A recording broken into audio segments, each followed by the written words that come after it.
All right, Speed. This one needs no introduction, but I'll be honest. I couldn't believe you offended her like you did. Calling old, our old friend. I meant young friend. Yeah. Oh, I almost flew in on my broomstick. I know. You were about to take me out. That's right. I couldn't believe it. Hey, listen, Brandis needs no introduction. She was with us yesterday afternoon. She's been doing this. This is the third straight year. Yeah. Yep. We love Brandis. You love Brandis. And she's going to be back at the end of the day, too. So Yes. more Q&A. So great stuff. But until then, she's yours to fly. Take it away. All right. All right. Get out of my scene. We are. Get out of my light. Right. All right. So today we're going to be talking about 5 ways to upsell anything. Everybody should be able to remember 5, right? So we're always talking about upselling and trying to take things up to that next level. I'm big on, people talk about growing and things. I'm like, no, let's level up, right? So there's some things to consider, right? When we talk about working harder, right? People say, don't work harder, work smarter, but then you work harder and that should mean more money. And we all know that's a myth. There are people who work very, very hard and make no money, right? And people who don't work very hard at all and make plenty of money. In fact, this is my goal. I would like to work like this and make the money to support it. Anybody with me? Yeah, looks good, right? Looks better than Kansas City today in the fog. In fact, apparently the entire Midwest is in the fog, right? There is a truth to remember when you want to do better, make more money, and upsell. And the truth is, it's easier to keep a customer you already have than to gain a new one. So when you look at the accounts you have and you consider your attrition every year, average attrition in any business is 25 to 35%. So when you're looking at what you need to sell this year, you're thinking, oh, wait, I got to add another 25 to 35%. If your attrition is higher, people are always sliding out that back door, then we need to look at the customer service to keep them, but also to upsell those folks. Once they're having success with the basic goals they said they wanted to achieve, we move to the new goals. We do that in our personal life. We certainly can do that with our clients, right? So the number one thing, I put this first because it's that important. It's to update your elevator speech. And there are those who will say, update my elevator speech. How am I upselling people when I haven't even gotten the appointment yet? Well, the point on that is you got to upsell yourself too. You should always be improving. I don't care how long you've been in the business. I've been in it since the Flintstones, right?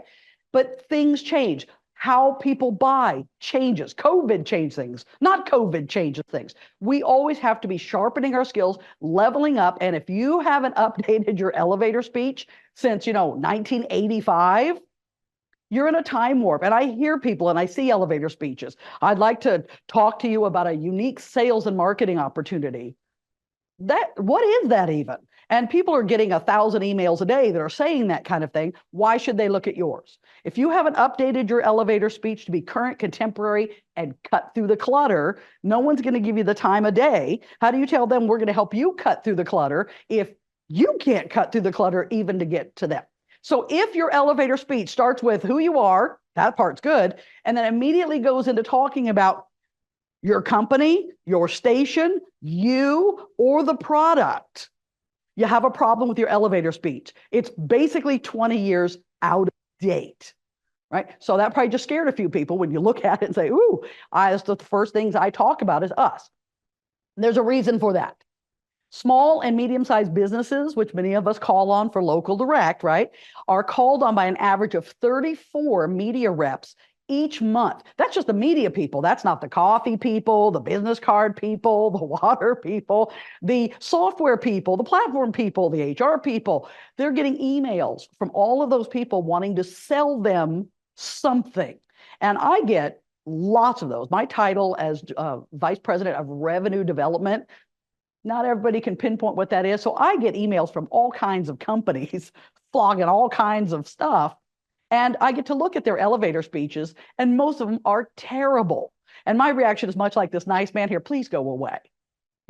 People answer their own phones now. There are fewer gatekeepers. So you're just the next one trying to get the appointment. And if you're saying the same thing that everybody else trying to get an appointment is saying, regardless of the product, you're just not going to get there. And yet you don't want to be kind of Looney Tunes to stand out either. There's interesting and unique, and then there's just wackadoodle. And we've seen people who try too hard. It's like, I'm not letting crazy into my life either. Well, except in my dating life. Apparently, I'm okay with letting crazy in there. But so to get an appointment in today's environment, you've got to be perceived as both different and better than everybody else trying to get the appointment. And you got about 7 seconds to do it. So how do you do that? You got to put the valid back in the valid business reason, right? When you call somebody up and say, hey, I'm calling about our career fair, that's not valid. It's a business reason, but you're talking about you. You're talking about your career fair. They're not interested. Even if they need to hire people, there might be a little ping, but they're not interested because you've got a 20-year-old, 30-year-old, 40-year-old VBR in your elevator speech. You introduce yourself, then you started talking about you, your station, what you have, your career fair. And you're wasting that 7 seconds because they just don't care. You haven't earned that right yet. So I'm calling about our career fair. They respond, I don't have time to talk to you. We're short-staffed. You're like, yeah, that's what I'm calling to help you with. Just send me some info. How often do we hear? Just send me some information. Click. And are they going to look at the information? We send our media kit, we send something useless. They're not going to look at it. They're going to put it on the table or delete it out of their inbox. You know, they're just not going to look at it because they were just trying to get you off the phone. We've all fallen into that trap of, I've got some ideas. Well, just send them to me. Right? Ideas sell, but just send them to me does not work. So here's an example of what I'm talking about. It's pretty straightforward. It's almost cut and paste. It's tough to learn in that it's like trying to learn to write with your other hand. At first, you have to think about it a lot. It's a little awkward. But once you've got it, you'll find it works. So test this. Hi, this is Hildegard Hamhocker with Greater Narnia Broadcasting, right? I understand that Lever Supermarkets is planning to open 17 new stores in the area. They're like, yes, that's us. And you're actively hiring to fill many available positions. And they're thinking, yes, you're talking about me. You're singing the song of my people. Right? Did you know that 35% of active job seekers in urban communities are looking for job opportunities in local grocery? You got their attention. You're talking about them. You've got a relevant piece of research. And I'd like to schedule a brief appointment to discuss connecting you to these job seekers. How's Tuesday at 1:15 look for you? Short, to the point, and every line has their attention. I don't have to sell them on our station. I don't have to sell them on our assets. I just need the appointment. I'll sell them all the stuff in the presentation. And one thing in our elevator speeches, very often we're trying too hard to sell them on stuff while trying to get the appointment on our station and everything, our demo, our audiences, when that should come later. We're moving too fast at a time when people's attention spans are very, very short, right? So there's our speech. Right there in the red is your valid business reason. What makes it valid? I'm talking about something they are trying to do. I understand you're opening 17 new stores and you're actively hiring to fill these positions. You. What is it they're trying to do? You've got to come out of the gate with that. What is the client trying to do? You want to upsell yourself with more clients who spend more money?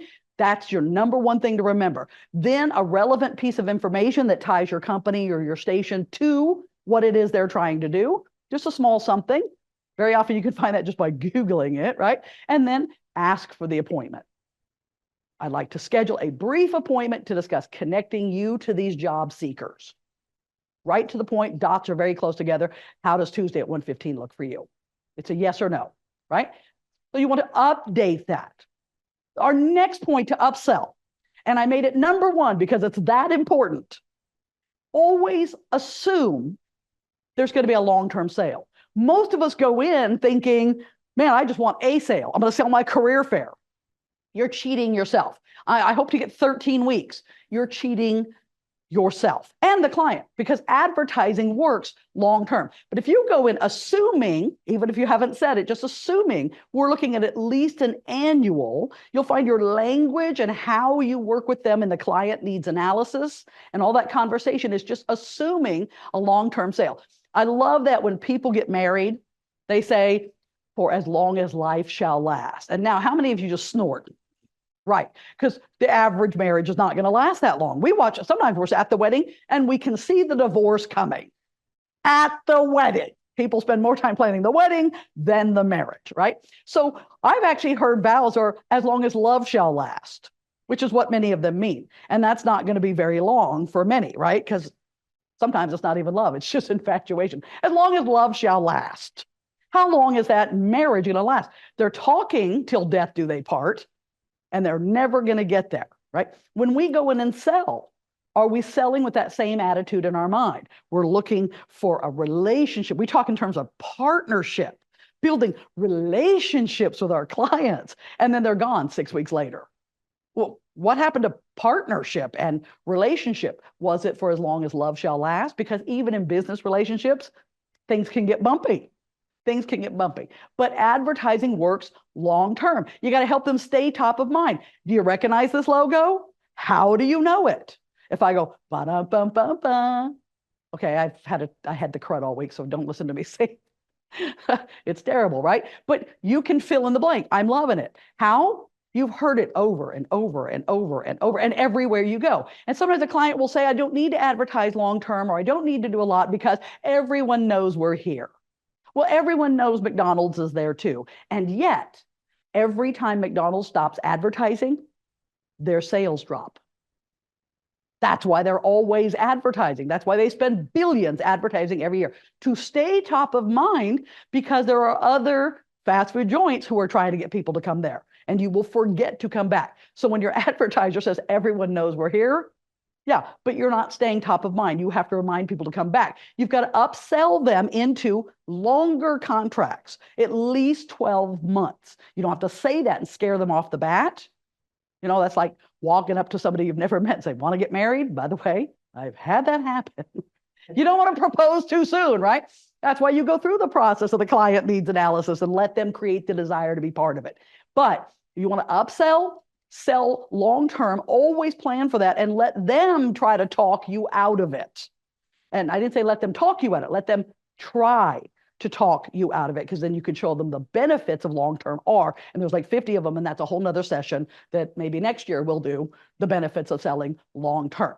Also, the creative you use must be specific. If it's a short-term account, they try to put everything they do and everything they sell into one commercial, right? It doesn't work like that, because then you put in a lot of words, but you haven't said anything, so they get no results. You want to upsell people? You got to teach your client the same thing we have to learn. The more you tell, the less you sell. One core message per commercial. And if they can only say one thing, and then the whole commercial is about the one thing, like McDonald's does, they'll talk about the Big Mac. They'll talk about the nuggets. At time of Lent, it's all fish fillet. They'll talk about Happy Meals. We know they sell other stuff, but when you watch those commercials, they'll talk about one thing per commercial, and then they move on to something else in the next commercial. Now, you do that with your clients. One thing per commercial. You're going to get 12 commercials every 28 days. You've got 12 commercials. There's your annual, and they will get better results because each commercial talks about the one thing. And then you change it every month, right? Your car dealerships alone. In March, they're trying to get rid of the 2024s that they brought in September. In the summers in Texas, we have hailstorms, right? They got to sell. It's a hail-abration, trying to get those cars off the lot. By September, they're trying to move the new ones in. And then all these other months, they have incentives to move certain cars. So every month, something else that gets you to your 12 very quickly, very easily, and they get better results. So you're upselling them into longer term contracts because that's how it works. That's best for them. That gets them better results, and it's good for you. And they'll make so much money that the next year they can't wait to increase what they're spending because they're making money on their advertising, right? You got to treat long-term like it's normal, not like I'm going to go in and mention it and then they're going to panic, give me objections, and then I'm hoping they'll do it. No, assume. And you can use their ROI as part of this in the conversation. I was in a Lincoln dealership. I said, what's your profit on that Navigator? And he said, none of your blankety blank business. You got to kind of expect it. I said, well, let me let you know why I'm asking, and then you can decide if you want to tell me. I said, let's hypothetically say you're making $3,000 profit every time you sell a Navigator. And let's say hypothetically you're going to spend $6,000 a month on my radio station. That tells me with a $3,000 profit, I need to help you sell 2 Navigators every month on average over 12 months to get you to break even, and 4 cars on average per month every 52 weeks to get you a 2-to-1 return on your investment. Is that correct? And he said, well, yeah, that's correct, but I ain't making no $3,000 profit on a car. Lady, what are you smoking? I said, I'm just throwing numbers out there. He said, well, 1,500. See, now I got some profit on it. I said, 1,500. Okay, hypothetically, for every car and navigator you sell, it's a $1,500 profit. You're spending $6,000 a month on my station. He said, hey, I ain't spending no $6,000 a month on your station. I said, I'm just throwing numbers out. What are you comfortable with? He said, 3,000. I was so grateful because I'm not actually very mathy. And 1,500 to 3,000, the numbers work the same. Okay, I need to help you sell 2 cars on average per month over 12 months to get you to break even, and help you sell 4 of these navigators every month over 52 weeks to get you a 2-to-1 return on that investment. Is that correct? He said, yes. So I know his budget's probably over 3,000. He's going to lowball me, but 4 is probably high per month for this guy at that time. But notice I kept slipping in there every month over 12 months, every month over 52 weeks. I was sliding it into the conversation. So when I presented an annual, he wasn't surprised. It also gave him a chance to object to it then. And then I would have had the chance to say the benefits of 12 months advertising are, and have that ready. But I used his profit, how much he was going to spend, did the math on the break even, and your phone has a calculator. If like me, you're not the least bit mathy. How many of these do we need to help you sell for you to break even and then get a 2-to-1 return on the investment? When they start seeing the numbers turn into profit, they're willing to talk about, but it happens long term. It's not going to happen in the first month. That's just the reality check. So use their ROI to leverage it, to upsell them into that longer account. Assume this is going to be a long-term sale and they'll go with you, because long-term is how advertising works. So why would we let them do it short-term? And short-term sets those clients up for failure. Why let them do short-term if they're just going to fail? Why let them on at all, right? And you certainly don't want to keep reselling the same inventory over and over and over. If you got a hole in the bottom of the bucket, well, everything just runs out. If you put a cork in it, you're still going to have some leaking. You're going to leak a few clients who shouldn't be there, but you're going to fill up that bucket and not keep reselling the same inventory. So the next point on how to upsell everything, and I make this number 1 because it's that important, right? It matters that much. Try to stop selling packages. Even the word makes me go, packages, right? Now, I already hear you're like, well, but they give us packages. We have to sell 4th of July. We have to sell our career fair. We have all these packages. You're still going to sell them, just not sell them like packages, because you want to upsell this, right? We talked before about your valid business reason and our invalid business reasons. I'm calling about our career fair. You got a package to sell for the career fair. But see, a valid business reason, I'm calling about your hiring needs. Now what I'm going to sell them is a bunch of on-air recruitment advertising, a bunch of digital recruitment advertising, and in the middle of all that is the career fair. I'm also going to sell them into the career fair. Look what we got. Not only much more money and a client who will stay with us longer, but they're going to get better results because only about 20% of your audience even goes to career fairs. What about the other 80%? They're listening and they're on their mobile phones. So you got to make it on their laptops. So you got to make sure you're hitting all those people. You don't want to just sell the career fair. You want to help these people with their hiring needs. The career fair is part of it. See, you're upselling them beyond just the packages. And when you look at your packages, see, here's your months, April, May, June, there's your career fair right there in the middle. I want to sell like this with all the on-air and the digital and the career fair part of it. Now I've upsold that client for their own best interest and for better results and a car payment of my own, or maybe 3, right? So when we rethink the packages, I like to look at it like a menu. I had the luxury of living in Switzerland and France for 7 years. I have no excuse for why my French is so terrible after that many years. But I lived in the French-speaking part of Switzerland in Geneva.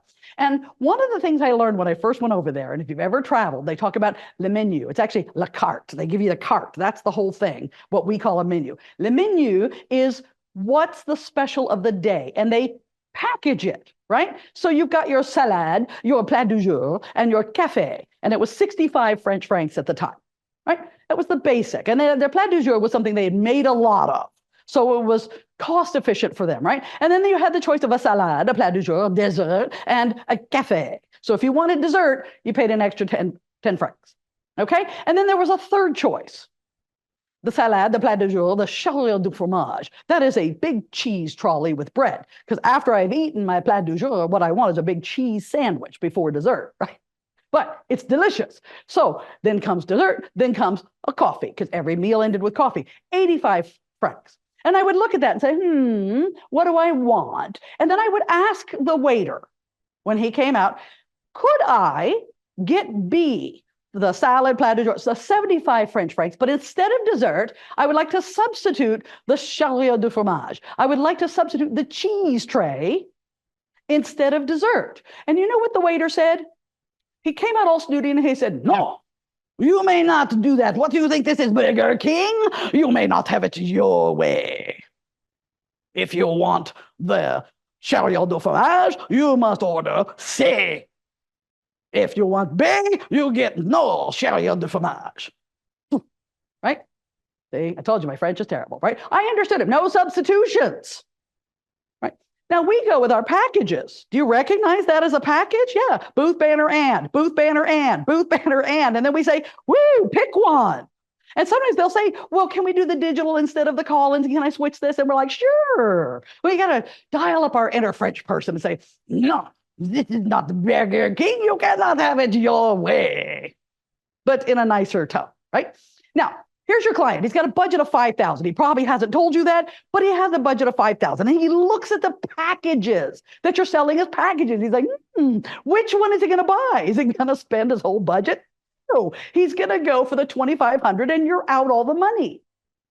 You think, well, then how do I not do this? I'm so glad you asked. Because on the other side of le menu, we usually have the à la carte, right? On the card, right? And then we can put everything they could buy à la carte. Screw the packages. I should have just blanked that out. Have those in your pocket.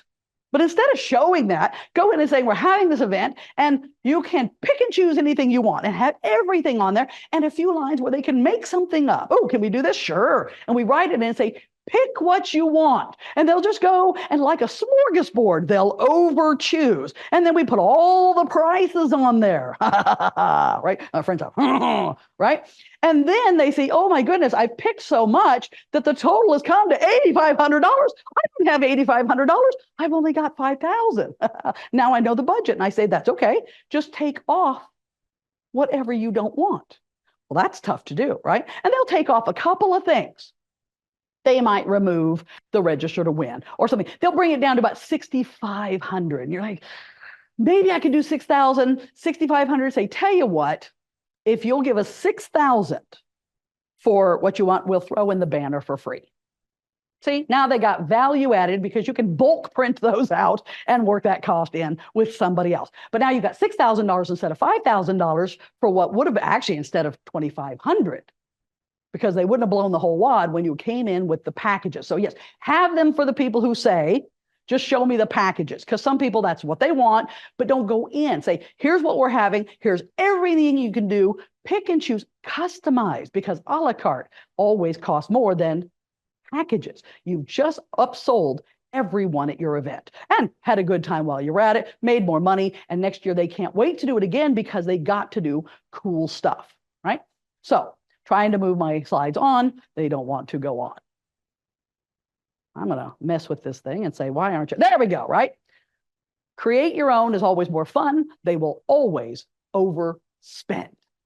That's just upselling, right? It's good for them. It's good for us. Everybody is happy except their accountants, which I don't really worry about, right? Okay, so our next point, and it's number one because it's that important. Right? Build in your upcoming NTR opportunities. You have non-traditional revenue opportunities all year. And we'll go in and sell someone spots and dots and some digital, which is great. Not putting that down. But we got stuff coming up they would be interested in, and we don't include it. Now, I once knew a sales guy, Sam. God bless Sam. Sam was so green, I could have planted him in my yard. That's how green he was. He didn't know any better. And so he was so ambitious and so eager, he went straight to the Coca-Cola distributor in Dallas, Texas, which our other sellers who've been there for years still hadn't called on, but he went right in and he went in talking about all of our assets and how radio was great and what they could do. And boy, that enthusiasm just pumped him right through to a decision maker who said, I'll tell you what, dude, I'm not going to buy any of this. But he just loved his enthusiasm, probably felt a little sorry for his greeniness, right? And he said, I tell you what, you go and put together something that shows all of the events your station is going to do this year. And then you bring that to me and I will pick and choose what I want to do. So he did. He went back to his sales manager who, his head popped right off of his shoulders when he heard it was Coca-Cola. He's like, what? You went into where? And he said, I need everything we're going to do. So they put together all this stuff, including stuff they were thinking maybe we'll do it if we can find a sponsor. They put it on there. If we don't get a sponsor, we won't do it. And they went back to Coca-Cola, and the Coca-Cola distributor guy goes, yeah, we'll participate in this and this and this and not that, and this and this and this. And he picked 5 things over the course of the year and then told them exactly what they were willing to do. And they put a price on it. And it was an amazing amount of money for a kid who had no idea how to sell anything. Be ready for any opportunity. And one of the things everybody learned was, all of our NTR opportunities over the year needed to be presented and made available for any client that was relevant for it.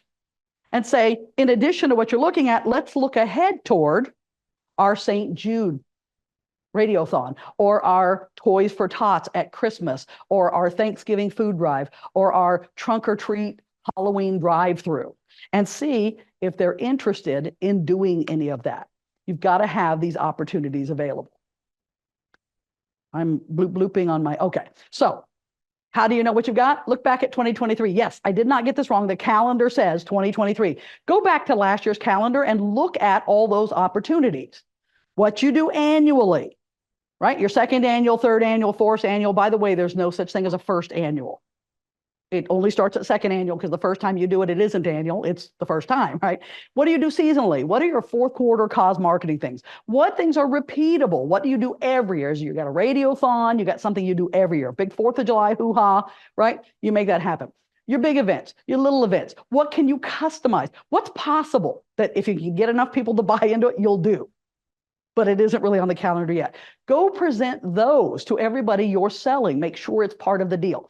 There are promotional calendars you can use. RAB.com has an excellent one. They get it from the Chase calendar of events. So you can order the Chase calendar of events from Amazon and get the digital or the book version. Or if you have an RAB membership, just go on to RAB.com. This is April coming up this year. They've got all kinds of cool stuff. You can even do a special day when it's, Windows Awareness Week. Go to Anderson Window Installers and have them do something about National Window Day. What you need to know about new windows and pay you for it. My favorite was in October was National Chimney Sweep Week. They couldn't afford to advertise long-term, but they had the whole week and did little 1-minute vignettes on what you should know about your chimney. It was sponsored by a chimney sweep company. And we made really good money. They paid us about $4,000 at the time for 1 week. It was great. And they couldn't wait to do it again next year. Also on the promotional calendar, they will show you the monthly events. Everything is National something, something, something month. There's weekly events.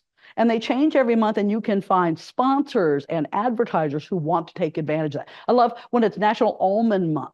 You can contact the National Almond Growers Association. They have money to promote the sale of almonds. And then go to your local grocery store, find the category manager for produce and say, hey, we'd like to do something for National Almond Month. And you've got money coming your way for National Almond Month. And again, there's national every fruit, every kind of produce there is. Even if you look into, let's say, dairy, you've got the Wisconsin Dairy Association, the California Dairy Association, because happy cows come from California. I was born in California. I'm a happy cow, right? You've got the Mexican Avocado Growers Association, the California Avocado Growers Association. Upsell yourself by selling these people in on National whatever the produce is month. That's right at your fingertips, and you can be looking 90 to 120 days ahead and start putting together. You're getting the appointment speech to get the appointment. Don't wait till it's next month. It's too late. Upsell by starting early, but you could already be working on that. The whole calendar is online. Okay. The last one, and it's number 1 because it's that important, right? Sell across your stations. Sell across your platforms, your digital, your on air, your anything, your events, your NTR. Sell across all those assets you have, your talent, those influencers we have, right? There's a reason we have so many formats, right? You have country, you have, I work for Urban One. Even in Urban, we've got like 9 different formats just for urban oldies. There's your traditional hip hop, there's your urban AC, there's your rhythm and blues, there's your praise stations, right? Each of these has its own audience because people are different and what they like is different. And you have people crossing over across your stations. You share your cume, as is said in radio jargon, right? But the reason we have so many formats is because different things appeal to different people. You're like, yeah, right, you're preaching to the choir. We know this. And if you know this, you say, why are you telling me something I already know? Because we don't sell like we know that. If I'm talking to the Chevy dealer and I've got a country station, I'll advertise as trucks, right? But if I have an adult contemporary station, I might advertise the SUV. And if I have a news talk station, well, put the sedan out there. Right? Each one thing per commercial, put a different music bed behind each one because of the format, the attitude, and sell across all the stations and talk to the audience on each station.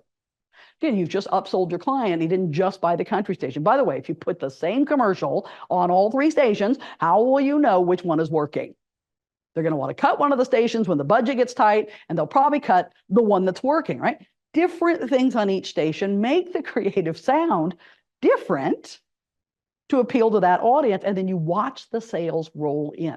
There's a reason we have the formats. Sell across all of them. You may have a person, you have to start with the first station, and then as they're building sales, and you have to track and measure with them, how many cars did we help you sell this month? Who's coming in? Are they the right people? Did they came in and looked at that Navigator, but then they bought the Moss off the used lot? Well, we get credit for that too, right? Keep checking that ROI. And as they start getting past break even, you take the profit and you reinvest it in one of your other stations. You can layer it over time. It doesn't have to be done the first day, but always, again, long-term sales, you're building. You don't want them switching stations. You want them adding as they grow and adjust the creative for each one accordingly. And don't forget the digital, right? Because your digital is also platforms, asset. And so you've got your mobile. Every time they come, if you're going to geofence, they come within 5 miles of your dealership. Hey, don't buy from anybody else until you've test driven with us, right? Every time, we were talking recruitment earlier, every time someone comes within 10 miles of that distributor who's hiring forklift drivers, it should pop up on the phone. We're hiring. Geofencing, banner ads, pre-roll video. There's all kinds of stuff. People want to be cool and hip and contemporary, and our digital does that. And by the way, some will say, well, I'm not really comfortable with digital to sell it. I don't really know it well. I need more training. Probably you do. There's this wonderful training device called Google. Google it. In this day and age, and listen, I still Google stuff. In this day and age, there's no excuse for not knowing and being ignorant about something and say, ooh, they keep talking about SEM and SEO and search engine. I don't know what that is. Google it and read about it until you know. As long as you know more than your client, you're probably doing all right. So if it's a new asset, a new digital thing, you're not comfortable, never stop learning. You can teach yourself. You're smart. You're clever. You're in media. You can do this, right? And you need to level up. If you're just avoiding selling the digital because you don't know or you're not comfortable, then clients will just leave you in droves and you will be left behind. And none of us want that. So remember, every platform we have, every asset we have is an opportunity for your client's success and for theirs. On air, online, on site. We show up in person. We have little events. We have remotes. We do all the fun on site. They love us. And on demand. Radio is wherever they are. It goes with them in their phone, in their car, in their house, at the job. Radio is everywhere they are. And our clients should be there too. So how to upsell everything? Update that elevator speech and upsell yourself because you'll get more sales. Always assume that long-term sale. You're going to upsell the length of everything. Short-term doesn't work. Not for them, not for you. So quit doing that. Right? She says with a smile, showing my teeth, right? Stop selling packages. It's just packages. They're part of a bigger sale. and that works better for the client and for you. Build in any upcoming NTR activities for all of 2024. Give them the choice. They can say no now, but it's in here. And later they're like, hey, weren't you guys having a career fair? I've been thinking about that. And then you upsell them back into it and sell across your stations, sell across your platforms, and sell across all of the assets that will get the results that client wants to have. Questions for me? We'll get there. Well, excellent. Thank you. Thank you. Thank you very much. Thank you. It was a struggle.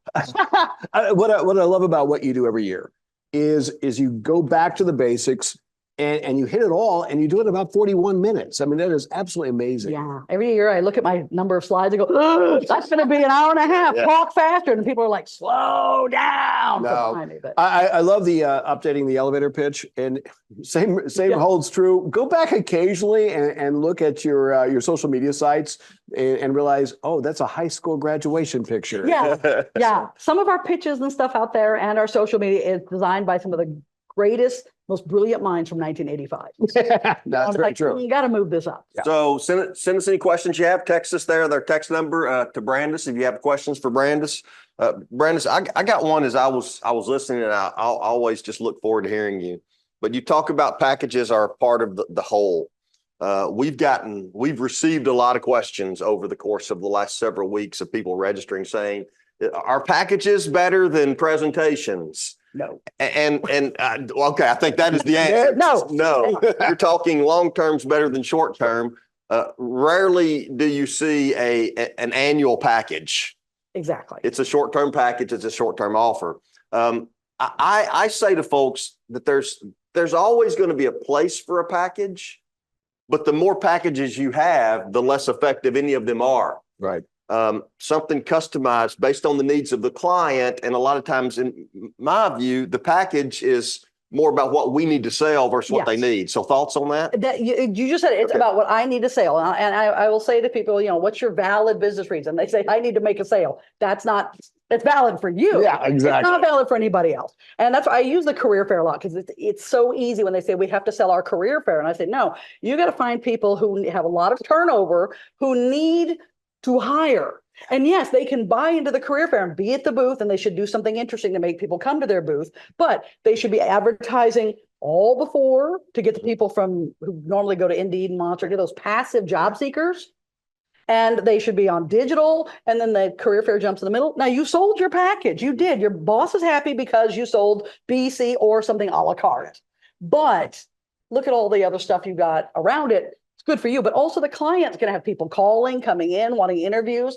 And then at the career fair, they can eyeball the people who show up there and say, interview, no interview, never. Right now, interview, hire this person right now. But the career fair alone won't solve their problems. And our job is not to sell stuff. Our job is to provide the tools to solve the needs and the problems they have. And you said it just a second ago that, okay, let's for those package sellers out there that love that, make it part of the campaign.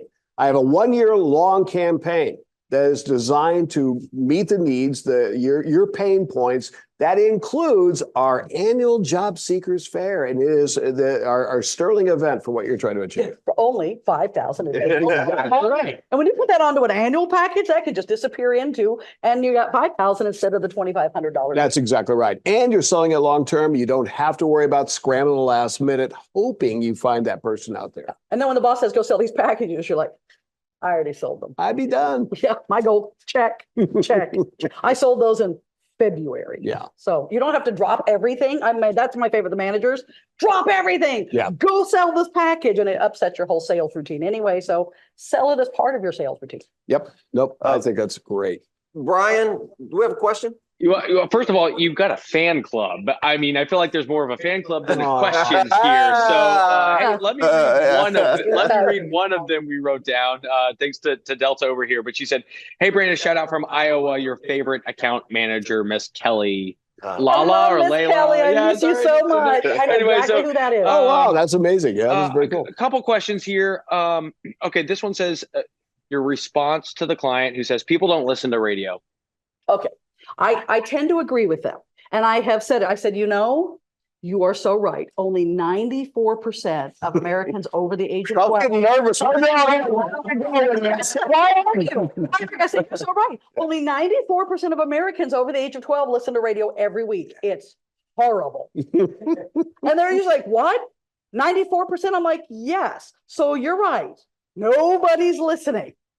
Only 94%. And then we go into and say, here are the stats. And I can send you stats and information because you're going off of either how you don't listen or what you've heard or assumptions, which will kill your business. So let's look at facts, and I can send them to you. And very often they're like, yeah, no bother. I believe you. Yeah.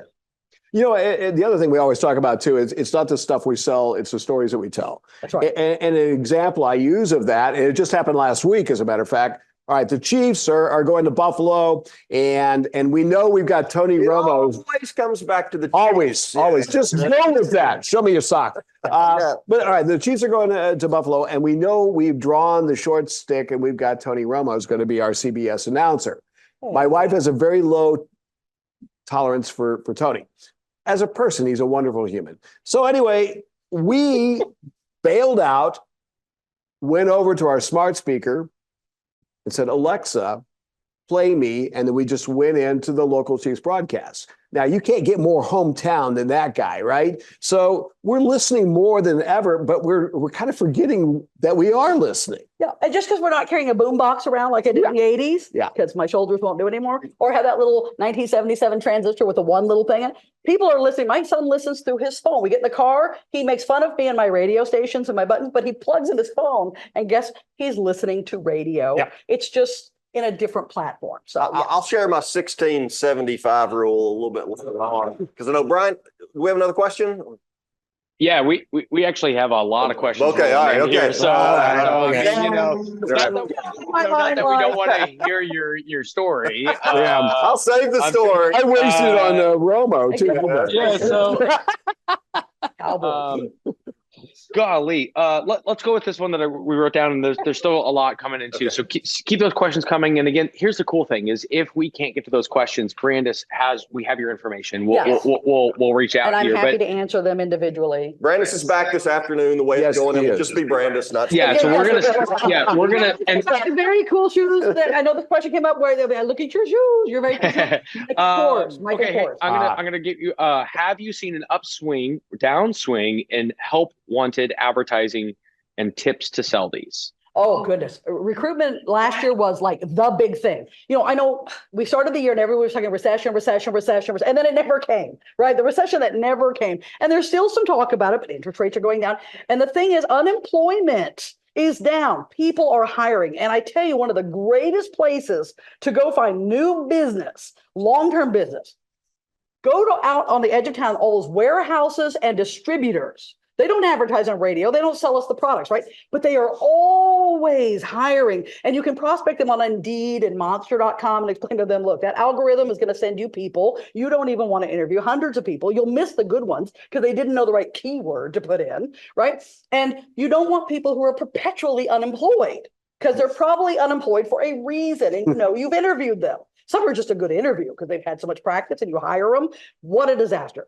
What you want is the guy in the car next to you at the red light listening to the radio as he's either driving to or from a job. Go Brandis. Go Brandis. Go Brandis. He's driving to or from a job he hates, and you want to be in his radio going, hey, you know, please don't honk your horn and hang out the window and say, come work for me, right? But forklift drivers, delivery people, I mean, they're always hiring, so they can be a 12-month campaign. And every month, who is it they need now? Not everybody, but someone specific. Accounting. You know what I'm curious about? Can you ask the question again, Brian? Yeah, what was the question? Can you ask that? Read the question again. Same question. Yeah. Fair. Oh gosh, darn it! I just put it was recruitment and hiring. Upsell, the upswing, downswing. Okay. Here's what I'm curious about as it relates to recruitment. Do we think it's on a downswing because we're now out of this period where they were all calling us wanting our help? Right. So we now feel like maybe those calls aren't coming as often because that slowed a little bit, but we're not actively out there embracing it. Yeah. So what was an upswing because they were calling us now feels like a downswing because we're not actively, the calls aren't coming, but Right. we're also not out there pursuing it. We're not, Yeah. you're right. Before we're 100,000 people, we're trying to get our attention. We couldn't sell 100,000 even if we tried. And oh no, now it's only 10,000 companies who want to hire in my market. You know, there's always people hiring. And again, I love the warehouse distribution. There's always Yeah. people hiring. And again, go on Indeed, go on Monster, go on any of those, and you'll pull up your market and you'll see the companies. There's more than enough for you to contact and make a good living.